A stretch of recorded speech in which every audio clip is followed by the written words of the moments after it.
Bom, agradecer primeiro a presença de todos, aí, o tempo de vocês hoje, para poder falar um pouco sobre sistemas de condicionamento de amostra, né? A gente vai falar, na verdade, sobre sistemas de amostragem como um todo, né? O sistema de condicionamento de amostras é uma parte do sistema de amostragem, e é importante a gente ver ele sempre como um todo, porque somente uma peça do quebra-cabeça não faz uma boa amostragem, não faz um bom sistema de análise, né?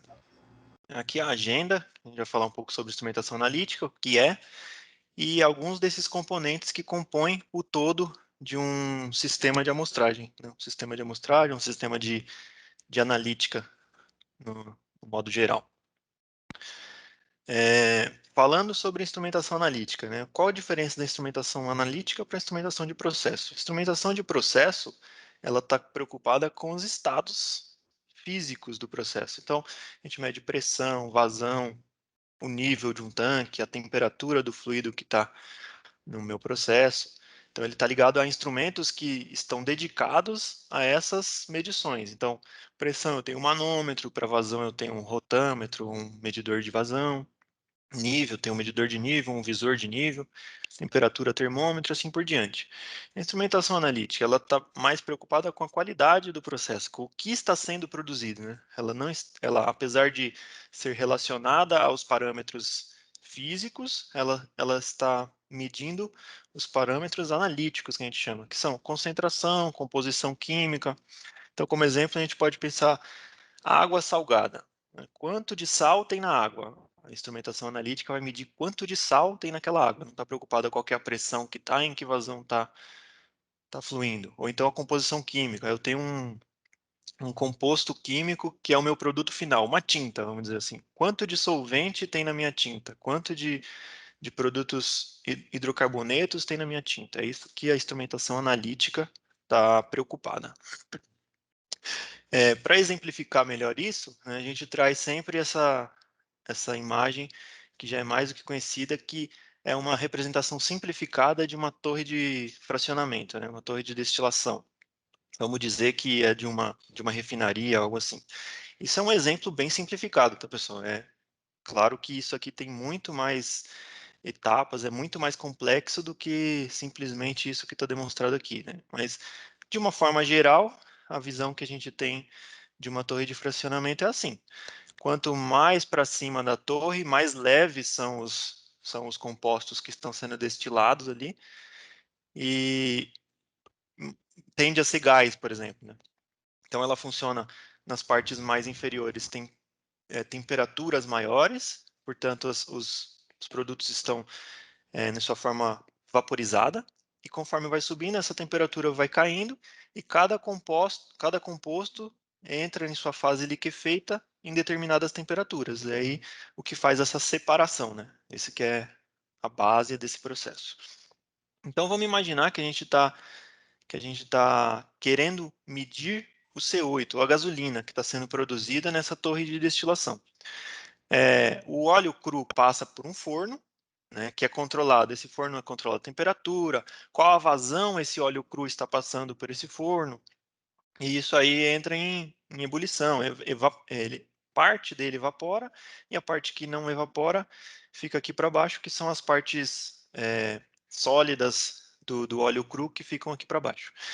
Então esse CO8 vai, e quando chega na sua na bandeja de temperatura de liquefação, ele se torna líquido novamente, a gasolina líquida que a gente conhece, escorre para a bandeja e vai para o sistema de coleta lá, e vai alimentar um tanque, que seja, né? E aí a pergunta, como que a refinaria sabe que ali está chegando a gasolina, né? Que o processo dela está correto, né? A temperatura do forno dela está correta, e quando chega naquela altura da torre, está gerando a minha gasolina nas concentrações corretas, né? Por exemplo, e se a temperatura do meu forno estiver muito alta, ou a vazão do óleo cru que eu estou passando por esse forno estiver muito lenta ou muito rápida, né? Se a temperatura estiver muito alta, a minha gasolina vai passar do ponto onde ela deveria liquefazer e vai acabar liquefazendo numa bandeja subsequente, uma próxima bandeja, contaminando o próximo produto, que seria, teoricamente, um gás liquefeito, né? Então, vai ser um gás liquefeito fora da especificação, e aonde eu estava coletando previamente gasolina, eu vou estar coletando outra coisa, querosene, alguma coisa mais pesada. Isso denota um erro de processo. Como que eu meço esse erro de processo?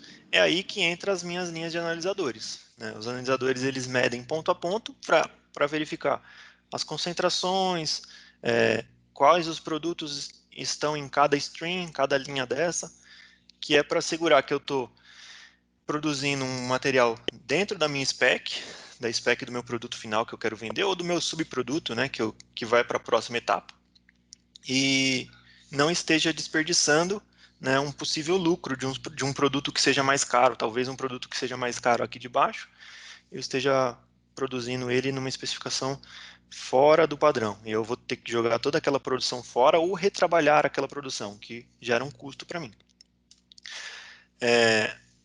Dito isso, a gente tem as três máximas, as três necessidades básicas de um processo analítico. E aí, observando-se em um gráfico, fica fácil de entender isso aqui. Tomando como base a mesma explicação, uma torre de destilação, e aqui seria como se fosse a curva de leitura de gasolina, né, CC8. Dentro dessa faixa dessa banda verde aqui, eu estaria numa concentração ok, os hidrocarbonetos que compõem a gasolina estão em tal concentração que, beleza, sim, é considerado gasolina, posso vender ou posso ir para a próxima etapa de processo. E o meu analisador está lendo isso constantemente. Qual que é o problema 1 do sistema analítico? Né? Um sistema analítico com uma resposta lenta. Então, imagina que meu pipe de processo está a 100 metros do meu analisador. Né? E, de repente, o meu processo começa a ficar fora da especificação. Por algum motivo, ou o forno aqueceu muito, alguma válvula de controle do processo deu pau, alguma coisa assim, e começa a sair de spec o meu produto. Então, começa a ter muito C7. Quanto tempo demora para que o meu analisador perceba que aquela string está com muito C7, para que aí esse analisador possa, através dos sinais eletrônicos que ele gera, mandar algum sinal para a sala de controle que vai ter o controle das válvulas, que vai fazer o controle das válvulas de controle e retornar o meu sistema para uma spec boa. Esse tempo vai ser o tanto de produto que você vai produzir fora da spec, certo? Então, de forma geral, é solicitado em sistemas analíticos, né, o mundo ideal é que essa resposta entre ponto de picagem até o analisador tenha uma resposta de até 1 minuto. Esse até 1 minuto ele é um padrão razoável que o pessoal de analítica, né, principalmente fabricantes de analisadores em si, e o próprio cliente final, vocês solicitam essa rapidez no processo, né?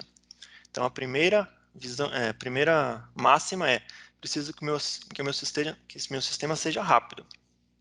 Qual que é o segundo problema? O segundo problema é um sistema analítico impreciso. Então, novamente, meu analisador está lendo essa linha preta aqui e ele está lendo o que está na linha preta, mas na realidade o meu processo está seguindo a linha tracejada. Por que isso aqui acontece? Bom, pode acontecer por diversas coisas. A minha stream tá condensando no meio do caminho entre a linha de picagem até o analisador. Em algum ponto eu estou tendo alguma contaminação, algum vazamento. Então, o que o meu analisador está lendo é diferente do que o que realmente está lá dentro da minha picagem. Ou durante o processo de transporte da linha de picagem até o analisador, está tendo alguma reação química, né? Está polimerizando, alguma coisa assim, e o meu analisador não está lendo a coisa certa. E é isso o que gera isso aí? O meu analisador, assim que ele identificar que está fora de spec, pode ser que o meu processo na realidade não esteja fora de spec. E aí ele vai mandar os sinais para fazer as correções, para ele voltar a ler uma spec ok, mas na realidade, quando ele tomou essas ações, ele fez com que o meu processo ficasse fora. Então, ele, ele por causa dessa imprecisão, controlou o processo de uma forma que a minha stream estava fora da spec, né? Vamos dizer assim. Então, baseado nisso, uma outra máxima é que o sistema seja limpo ou representativo, que a gente fala, 95% do que tem na minha linha de picagem tem que ser o que está chegando no meu analisador.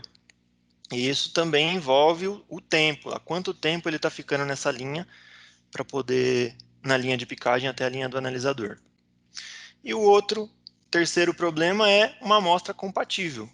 A minha amostra tem que ser compatível em questões de pressão, temperatura, vazão e compatibilidade química mesmo, ela tem que ser compatível com o meu analisador, porque senão ela pode danificar a célula do analisador. E o analisador ele é um equipamento com valor agregado muito alto e danificar um analisador é uma coisa que não sai barato. Então esses são os 3 pontos máximos do sistema analítico em geral. O sistema tem que ser rápido, fornecer a resposta rápida, representativo, o que está dentro do meu tubo de processo tem que ser o que está chegando lá no meu analisador, pelo menos 95%, e tem que ser compatível com o meu analisador.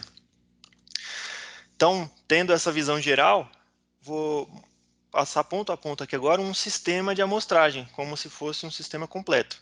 Então, o que a gente tem a princípio é uma linha de processo, um pipe de processo e um analisador. Esse analisador não necessariamente precisa ser um analisador online, que a gente chama, que é o que está ligado 24 horas por dia na minha linha. Então, do lado do meu processo, eu tenho pressão, temperatura, vazão, eu posso ter particulados, eu posso ou não ter umidade no meu processo, são coisas normais de processo, né? Isso aí vai depender da spec do que você está produzindo. E do lado do meu analisador eu tenho os requisitos dele, que também são a temperatura, a pressão, qual a vazão, se ele aceita particulados, qual a distância desse analisador até o processo. E entre tudo isso eu tenho o ambiente.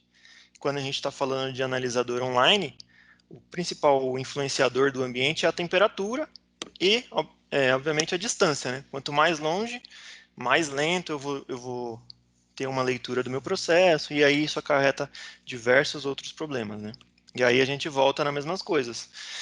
A instrumentação analítica precisa levar a amostra do processo para o analisador, sem alterar ela, ou seja, representativa, num tempo desejável, aqueles até 1 minuto que eu falei, e sem danificar o analisador.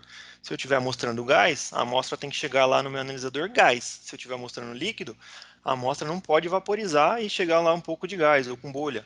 Isso vai dar erro na minha leitura ou danificar o meu analisador. Tá? E aí é só uma animaçãozinha do...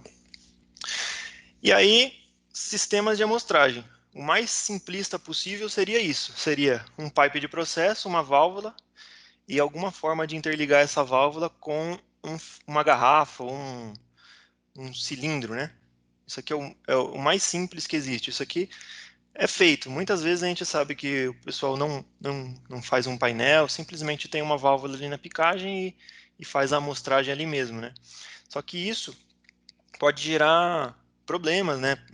É perigoso fazer isso, porque estando com a válvula diretamente ligada ao processo, você está diretamente ligado às condições daquele processo. Se for um processo muito quente, vai estar quente ali perto do operador que está realizando essa amostragem. Se for pressões altas, a pressão vai estar também na cara do operador.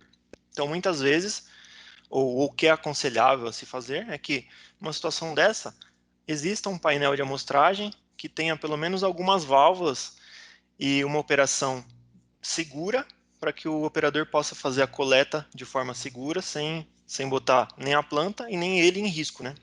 Risco de vida ou risco de danos materiais. E aí o que acontece? Feita essa amostragem no cilindro, ele é pego por alguém, um operador coleta esse cilindro aí e leva para o analisador. Muitas vezes pode ser um laboratório de análise dentro da própria planta, ou às vezes alguma empresa faz a coleta e leva para o seu laboratório fora da planta para fazer essa análise. E essa análise muitas vezes é utilizada para bater esses resultados com um analisador online, um analisador que está ali 24 horas por dia, para saber, ó, o que o meu analisador online tá lendo, está compatível com o que eu retirei na amostra manual? Um valida o outro, né? Basicamente é isso. E aí, já falando de um sistema de amostragem online, seria isso, uma linha de processo ligada a um analisador. Entretanto, tem todas aquelas questões, né? tem que ser compatível, tem que ser no tempo certo, tem que ser representativa. E para que seja feito isso, a gente vai adicionando alguns componentes nessa linha de amostragem aqui que tornam esse processo mais propenso a atingir aqueles parâmetros principais que a gente estabeleceu. Um dos itens que a gente adiciona de primeiro, que é a primeira interface após o processo, é um probe. Ou uma sonda também chamada, que ele faz a interligação do pipe de processo com a minha linha de amostragem. E aí, mais para frente, eu vou explicar cada um desses itens, eu vou só dar um overview deles aqui agora, e para frente eu vou explicar cada um deles. O segundo item preferível, né, principalmente em linhas de gás, a gente fala em linhas de gás, é um field station. O que é um field station? Ele faz um pré-tratamento ali, vamos dizer, daquela amostra que está saindo do pipe de processo, para melhorar um pouco as condições do transporte desse material, principalmente em linhas de gás. Ele reduz a pressão para que possa aumentar a velocidade mais para frente. Vai ficar mais, espero que fique mais claro isso para vocês. Terceiro item, um sistema de seleção de amostra, ou condicionamento e seleção, né? O analisador, por ser um item de valor agregado alto, muitas vezes ele é utilizado para várias amostragens. Então, o mesmo analisador avalia 3, 4 strings de linhas diferentes, né? Preferivelmente, essas linhas têm que ser o mais similares possível, né? Então, se eu estiver amostrando uma linha gás natural, eu não consigo amostrar nesse mesmo analisador, eu não consigo amostrar gasolina, né? Até porque as células analisadoras do analisador ali são diferentes para cada tipo de produto, se for gás ou se for líquido. Então, preferencialmente, as correntes, elas são similares, tá? Então, se eu estou analisando uma linha de butadieno, a segunda linha também é uma linha de butadieno similar a essa primeira, né? E assim por diante. Então, o que ele faz? Ele seleciona qual amostra o meu analisador está lendo naquela hora. Então, por exemplo, a minha linha 1 eu analiso por 10 minutos. Daí depois eu troco para a minha linha 2. Aí depois da linha 2, eu faço uma calibração. Aí depois da calibração eu vou para a linha 3 e assim sucessivamente. Isso aqui pode ser controlado remotamente de uma sala de controle ou o próprio operador vai lá e faz essa seleção, que não é muito usual. Próximo item que é adicionado a esse sistema de amostragem é o Fast Loop. Quando a gente utiliza mais de uma stream, é importante esse Fast Loop, por quê? Porque ele faz com que eu nunca tenha produto velho nessa linha que liga meu pipe de processo até a entrada do meu condicionamento ou seleção de amostra. Essa linha vai estar sempre se renovando, né? Sempre em alta vazão. Vamos dizer assim, se está demorando 30 segundos de chegar do pipe de processo até a entrada do meu fast loop, então eu vou ter 30 segundos a mais no tempo de análise para adicionar nessa conta, né? E o fast loop em cada corrente faz com que quando eu migre por exemplo, eu estou analisando a linha 1.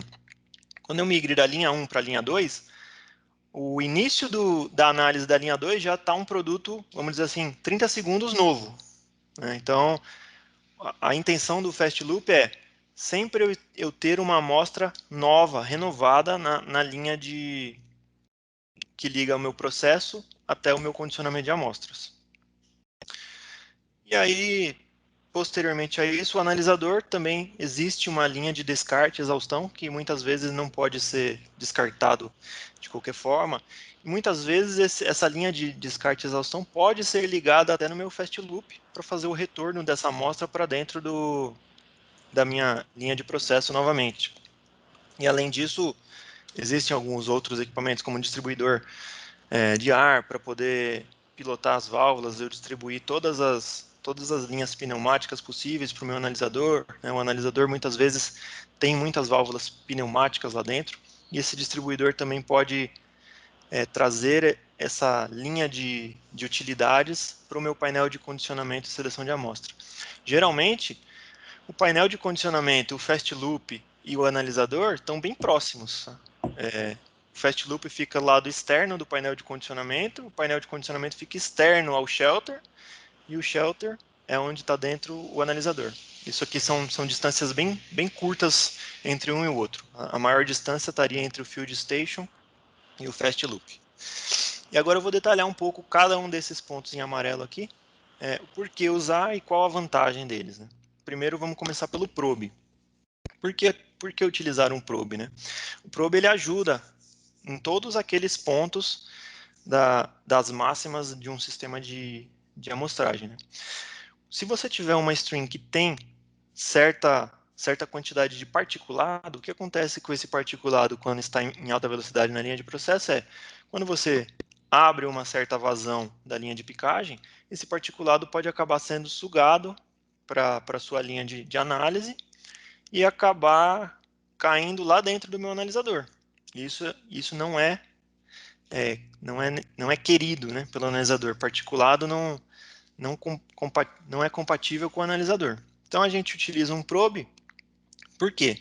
Ele ajuda nessa pré-filtragem, né? Ele não é um filtro, por assim dizer, mas ele ajuda nesse processo de filtragem por alguns parâmetros que você tem nele. Então você tem uma ponta chanfrada que detalhadamente eu não vou entrar nos pormenores aqui, mas isso ajuda a eliminar um pouco os particulados por trigonometria mesmo, velocidades, né, derivação de velocidades, a partícula acaba não tendo força para ser sugada, vamos dizer assim, e ir para o processo. Então, o que acontece é que ela passa direto, e aí o meu probe faz essa pré-filtragem. Essa é uma das vantagens, tá? Outra das vantagens linhas de processo no modo geral, ou linhas no modo geral, quando flui alguma coisa por dentro, existe o fluxo laminar, que diz que as paredes basicamente têm uma velocidade zero. O que isso implica para mim? O que quer dizer? Quer dizer que ali na parede vai estar um produto estagnado. Então, se meu fluido tá correndo a 2 metros por segundo, ali está 0,1 metro por segundo, está se arrastando, né, pela parede. E acaba gerando crostas na parede. Quando eu tenho um pescoço, ou tiver um eldolete soldado ali, aquele eldolete é onde vai, é igual curva de rio. É onde vai parar a sujeira, onde vai incrustar as coisas. Pode acabar entupindo o meu sistema de análise, porque a gente sabe que a gente está falando de tubulações pequenas, de um quarto, um oitavo. Se tiver sujidade ou alguma coisa polimerizada assim, pode estar entupindo o meu sistema. E eu não vou estar pegando ele numa velocidade ideal. Então, quando você insere um probe, você garante que você está pegando ou no centro da tubulação ou no primeiro terço da tubulação, onde eu tenho uma velocidade maior, eu garanto que eu não tenho um produto estagnado. Além de fugir desse pescoço aqui. Esse pescoço, a gente, quando analisa tempos de resposta dele, a gente analisa ele como se ele fosse um volume misto.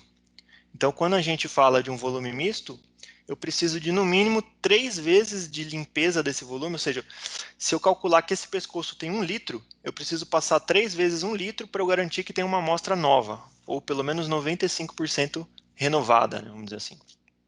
Então, esses são alguns fatores que justificam o probe.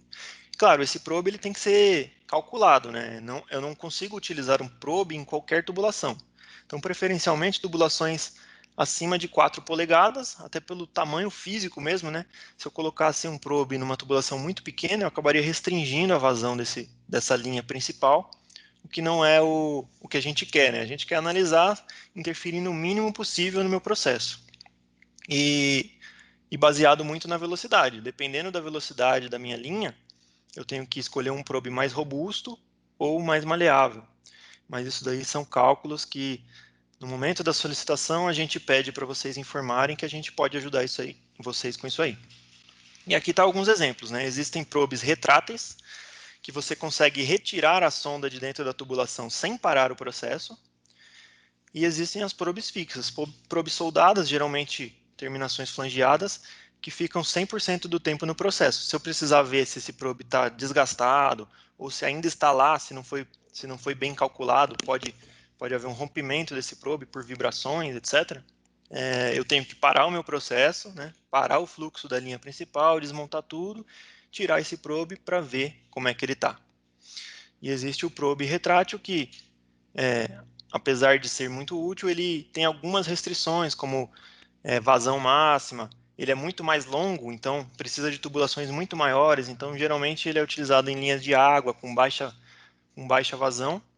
e ele você consegue fazer a retirada dele sem parar o seu processo, né? Com a ajuda dessas válvulas de duplo bloqueio e purga, essa sonda passa por dentro das esferas dessa válvula e você consegue retirar sem parar o processo. É uma coisa bem interessante, mas assim, caso a caso, na maioria das vezes não é possível utilizar o probe retrátil, mas existe, né? Então fica informativo aí para vocês. Próximo parâmetro é o field station, que eu falei para vocês que era principalmente utilizado em linhas de gás, né? Por que que a gente utiliza um field station, que é um pré-tratamento daquela amostra numa linha de gás, né? Quando a gente fala de gás, quanto maior a pressão de uma linha, mais moléculas de gás eu tenho dentro daquela linha. E o que acontece quando eu pego uma linha com a pressão, vamos dizer assim, alta, 300 psi não é tão alto, mas vamos usar como exemplo, né? O meu analisador, geralmente, ele lê pressões da ordem de pressão atmosférica, tá? Então, 15 psi, isso aqui está tudo em absoluto, tá, pessoal? Então, 15 psi é muito próximo de 0 bar manométrico, tá? Então, vamos dizer que eu tenho 300 psi de entrada e o meu analisador lá na frente lê, isso aqui é o rotâmetro que estaria ligado ao analisador, ele lê em 15 psi. E aí o que acontece?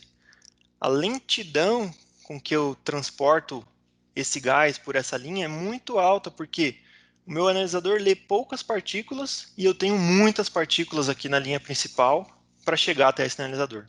Então, quando eu tenho uma linha de gás a alta pressão para fazer uma análise online, o ideal é que eu abaixe a pressão da linha principal. Para quê? Para ter um ganho de velocidade e poder chegar naquele tão querido 1 minuto. Então, nesse exemplo aqui, 300 bar seria esse tanto de moléculas aqui e está saindo só uma moléculazinha ali. Se eu abaixar essa pressão, digamos pela metade, 150, já tenho menos moléculas. Então a minha velocidade já melhorou um pouco, né? Mas eu não, muitas vezes não preciso transportar toda a minha linha a essa pressão tão alta, né? Isso daí vai depender de cálculos de perda de carga, etc., que a gente também pode ajudar, né, fazer esses cálculos. E se eu abaixar para 30 psi, bem baixo mesmo, agora eu tenho bem poucas moléculas, né? Bem poucas moléculas na entrada e o meu analisador lê bem poucas moléculas. Então, eu ganho uma velocidade de passagem daquele gás lá, e ganhando em velocidade, né, metros por segundo, dependendo de quantos metros eu tenho da minha linha de picagem até o meu analisador, eu vou estar ganhando em tempo, né? Então, o objetivo de um sistema de análise, um field station, em sistemas de gás, né, é minimizar esse volume da alta pressão, para que eu ganhe em velocidade. Como é feito isso? Basicamente, o field station é um regulador.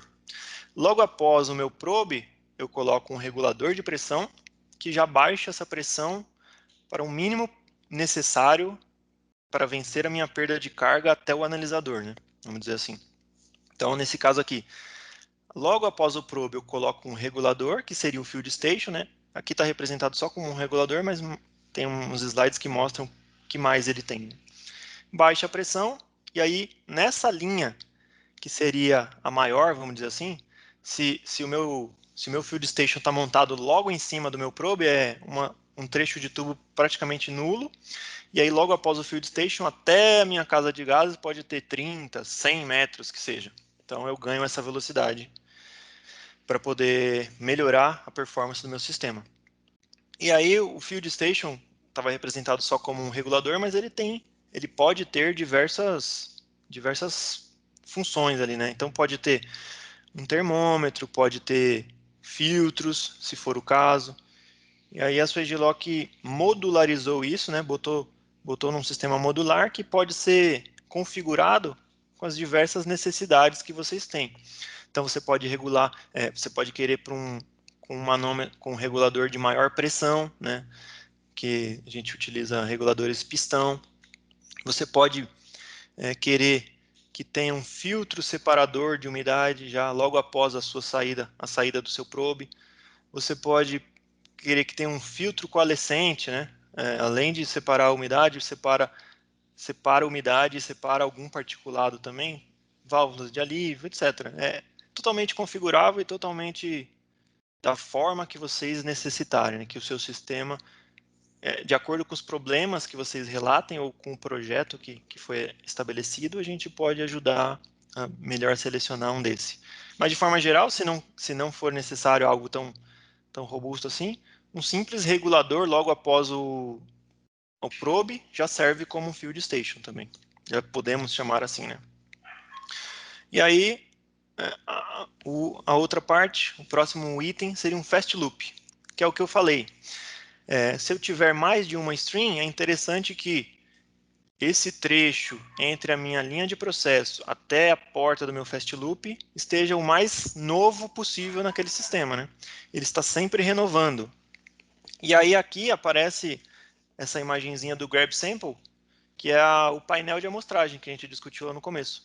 Muitas vezes o painel de amostragem está inserido dentro do meu sistema de amostragem total, porque eu vou retirar o meu cilindro de amostragem da mesma linha que tem a minha amostra indo para o analisador, para que eu esteja comparando bananas com bananas, né? Não bananas com maçãs. Eu tenho que estar tirando da mesma linha, da mesma filtragem, mesma pressão, para que sejam amostras compatíveis e eu possa comparar um com o outro para fazer aquela comparação.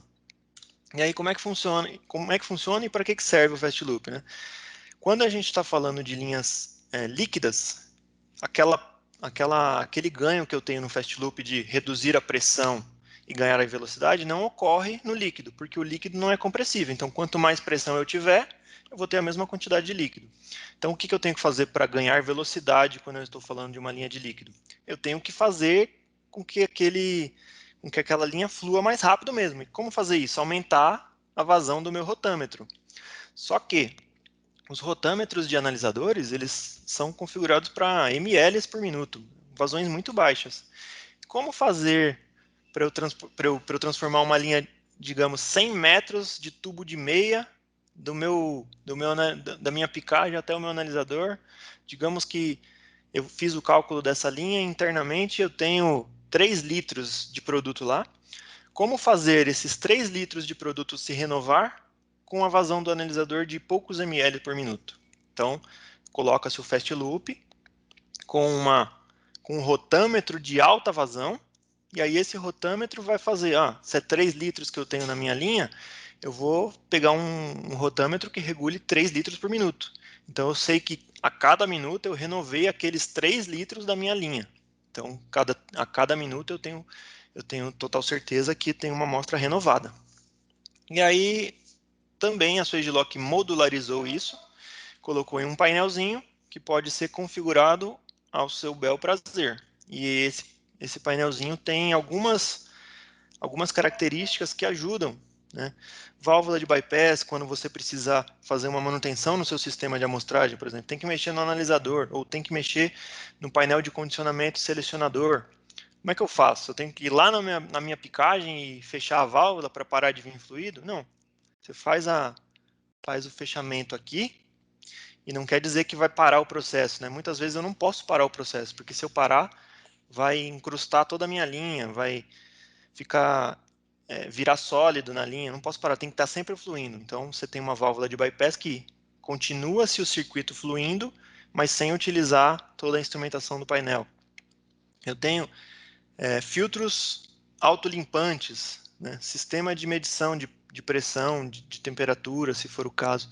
Mas esses filtros autolimpantes são uma coisa muito importante, porque garante que você não tenha que ficar toda hora vendo a saturação do seu filtro.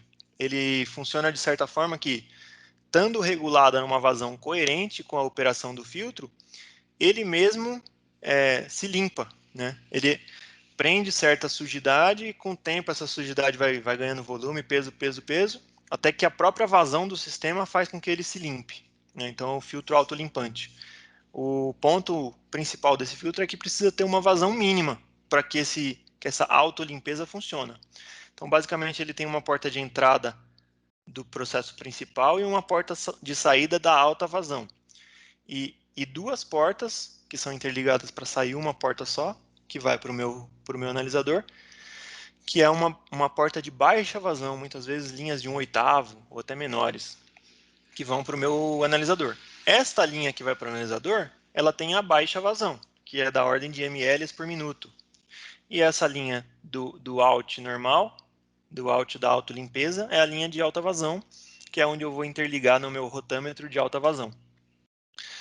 Além disso, tem algumas características de segurança, onde eu não consigo destravar a manopla se tiver se eu estiver trabalhando no meu dreno, lá se o meu dreno estiver aberto. Então tem algumas características de segurança que estão ligadas nesse painel modular.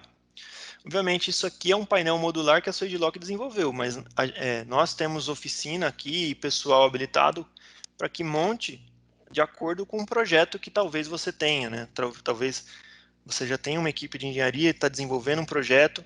A gente pode ajudar também, né, no desenvolvimento desse projeto customizado, vamos dizer assim, e montar esse painel para você do jeito que você quiser, né? Não necessariamente precisa ser isso aqui. A gente monta de acordo com o freguês.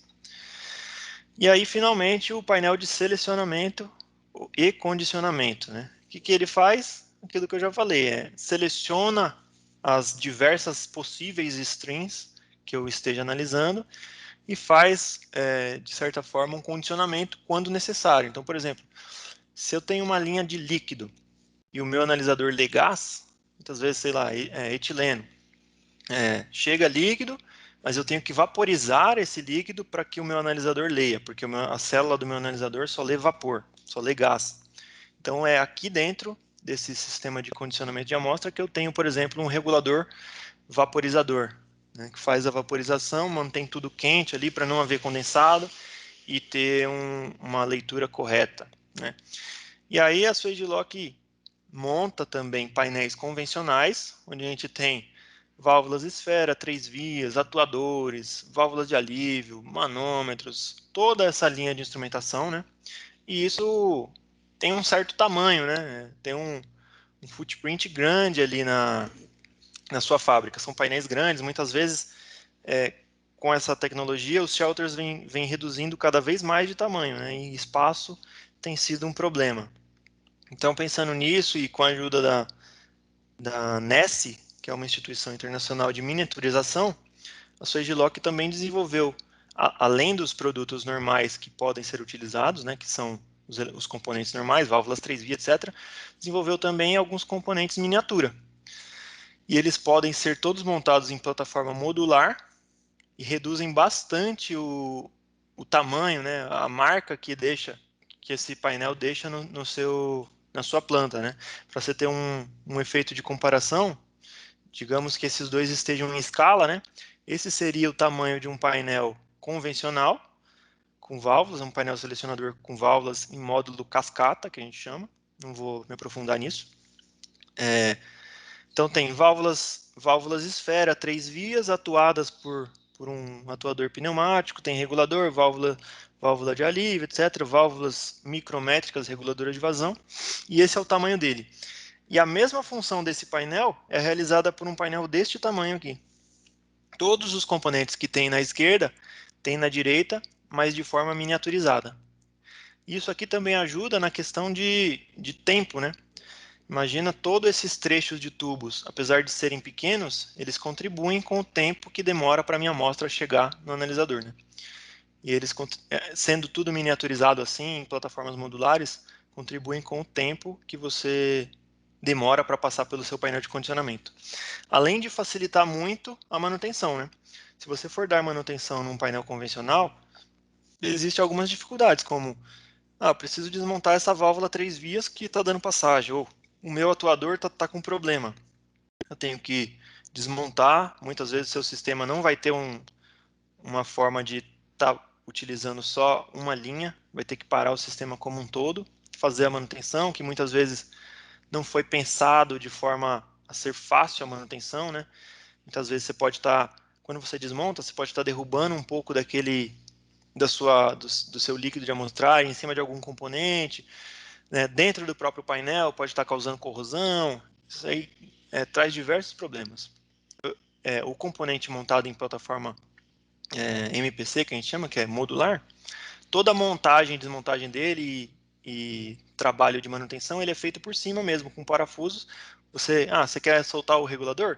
Solta 4 parafusinhos, você soltou o regulador, já pode ou colocar um novo ou fazer a manutenção nele, tamponar isso aqui com um quadradinho tampão e vida que segue.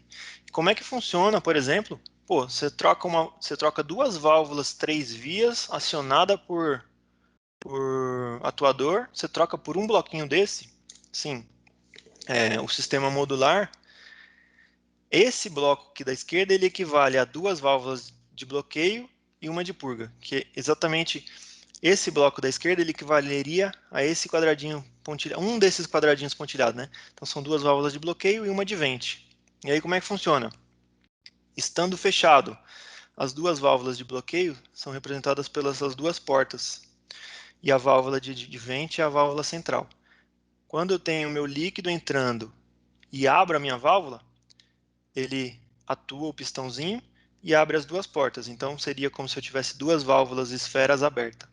E aí minha análise vai para o processo. Quando eu fecho as duas válvulas esfera e abro por esse orifício aqui pequenininho, abro o que seria a minha porta de vente. Isso daí também auxilia, por exemplo, diferentemente do modo de ligação cascata, isso aqui é ligado em modo anel, que facilita ou mantém sempre um padrão de pressão. Eu não tenho perdas de cargas maiores para linhas diferentes, né? Se eu tivesse um painel que tivesse 5 linhas de amostras, se eu tivesse num sistema cascata, o sistema cascata percorreria muito mais válvulas, o sistema cascata da quinta amostra percorreria muito mais válvulas do que o da primeira, né? Poderia dar uma perda de carga que possivelmente pode causar uma vaporização, uma condensação no meu processo, e o que não é querido pelo sistema de análise. Então essa valvulinha aqui funciona dessa forma, atuada pneumaticamente, né? E tem todas essas vantagens. Então, basicamente, pessoal, o que eu teria para apresentar hoje seria isso, mas fico aberto às questões que possam surgir, não só agora, como também posteriormente, se quiserem mandar e-mail. No próximo slide eu vou deixar aí os nossos contatos para que vocês tenham a liberdade de fazer qualquer pergunta ou consulta, etc. Daniel, muito obrigada pela apresentação do webinar. Agora, aqueles que tiverem dúvidas podem escrevê-la no chat ou levantar a mão eletrônica para liberarmos o microfone. Enquanto isso, vocês podem solicitar o certificado de participação nesse webinar, utilizando o QR Code que está na tela ou esse link que foi disponibilizado no chat.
ter algum problema. Até engraçado, hoje de manhã tive um relato de um pessoal da Austrália que eles têm uma válvula dessa que está instalada desde 2009, cicla todos os dias, a cada 90 segundos, cicla o dia inteiro e nunca precisou trocar, né? Então, é uma válvula bem robusta, dependendo da aplicação, se for analisado todos os fatores, qual o O-ring certinho, compatibilidade química, eu acho que ela só tem ganhos.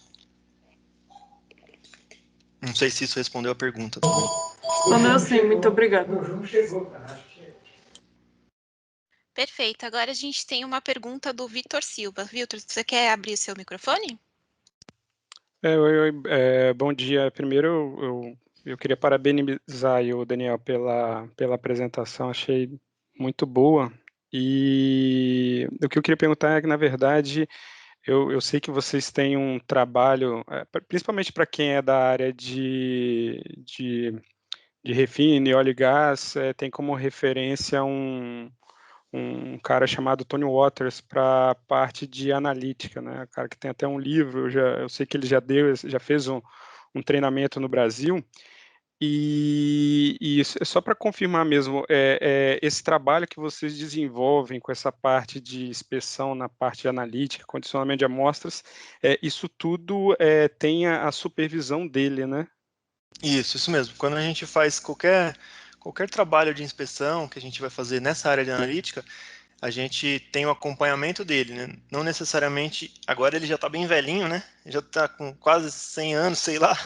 Então ele não necessariamente ele vem aqui, mas todo o suporte técnico, né? Questões, auxílio na confecção do relatório final ali, insights, dicas de o que pode estar acontecendo, porque ele tem uma vasta experiência, né? Já foi em tudo quanto é país aí fazer esse tipo de inspeção. Tem esse livro, né? Que é praticamente a Bíblia que a gente segue aqui para fazer todos os aconselhamentos, boas práticas, etc. É tudo respaldado pelo Tony Waters, sim, quando a gente faz esse serviço. Não, perfeito, perfeito. Depois quem me atende aqui é o Diogo, aí eu vou bater um papo com ele para a gente desenvolver alguma coisa nesse sentido aí, porque eu vejo que às vezes a gente gasta muito energia, preocupação e dinheiro olhando qual o melhor analisador para a gente ter no processo, e o sistema de condicionamento de amostras, que é tão importante quanto, ele acaba vindo no pacote, né? Então, quem fornece o analisador acaba fornecendo condicionamento de amostras, e até pela apresentação, né? Apesar de serem algumas disciplinas bem simples de serem abordadas, eu acho que falta conhecimento, e é interessante esse trabalho aí de vocês. Sim, o que a gente tem visto, né, nos últimos tempos, a tecnologia eletrônica e de analisadores tem só melhorado exponencialmente, né? E o sistema de condicionamento e grab sample ali não tem muito o que fazer, né? Porque é uma coisa mecânica. E ele não é tomado os devidos cuidados que devem ser tomados, tanto quanto o analisador. Então não adianta você ter uma Ferrari do analisador, sendo que o seu sistema de transporte ali, de condicionamento, é um Fusquinha, né? Não, Obrigado pela perfeito. pergunta. Parabéns aí pela apresentação. Muito, muito boa. Agora a gente tem uma pergunta aqui do João Albertini. João, você pode habilitar seu microfone? Bom dia. Bom dia. O primeiro, parabéns pela apresentação aí. Também parabenizar a Sagiloc pela iniciativa aí, né, de fazer uma apresentação nesse sentido. A minha pergunta está relacionada ao seguinte: pegando um caso de uma análise aí de sílica, né, que a gente faz aí em PPB, né, esses sistemas customizados, essas válvulas e tudo mais, eu trabalhei num projeto, né, e tinha a questão do revestimento interno da tubulação, né, para que a amostra seja representativa lá na hora de chegar no analisador. Perfeito.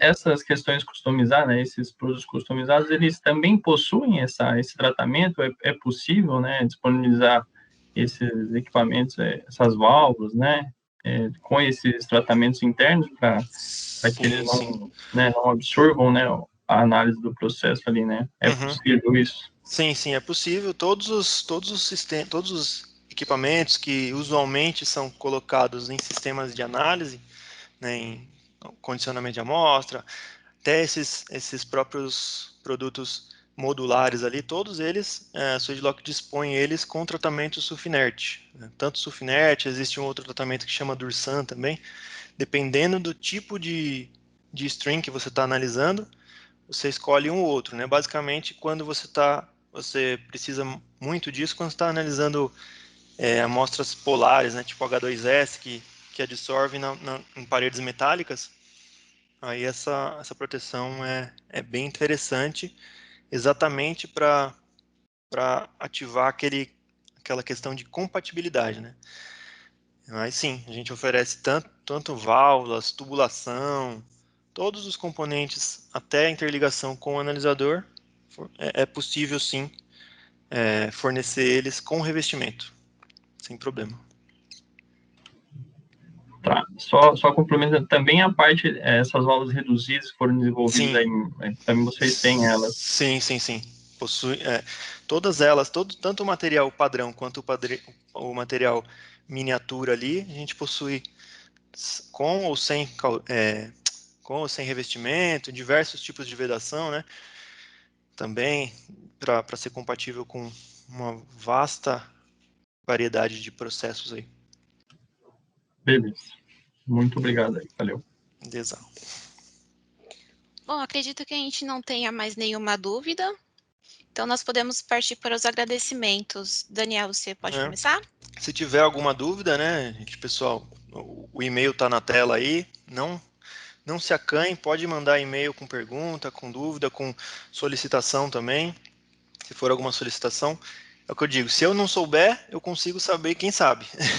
E aí a gente vai dar um rumo para essa sua questão.